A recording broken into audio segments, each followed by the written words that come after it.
Je suis assise dans ce coin sombre et froid de la bibliothèque, où le silence est censé être une loi sacrée. Une colère froide commence à bouillonner lentement dans ma poitrine chaque fois que j'entends cet étudiant murmurer sans arrêt juste derrière moi. Cette zone est strictement réservée au bruit simple des claviers et aux pages qui tombent. Rien d'autre n'est toléré ici. Pourtant, il s'assoit toujours à côté de moi tous les jours comme si c'était la chose la plus normale du monde, ignorant totalement l'étiquette sociale.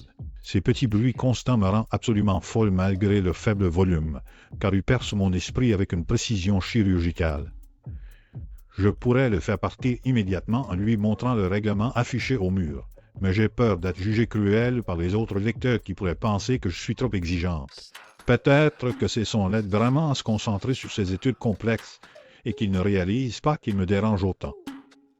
Pourtant, ma propre concentration est totalement détruite par ce bruit incessant chaque fois qu'on se croise, transformant mes heures de travail en une torture mentale interminable. Je sens la tension monter dans mes épaules alors que je serre mon stylo trop fort pour ne pas exploser. Dois-je lui demander poliment de taire sa voix ou bouger pour respecter les règles du lieu qui nous protège tous?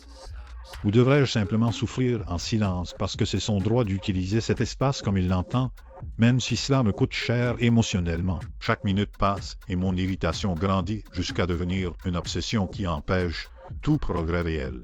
Je regarde ses mains bouger sur le clavier pendant qu'il parle à voix basse, se parlant à lui-même ou répétant des concepts par cœur sans comprendre l'impact de sa présence.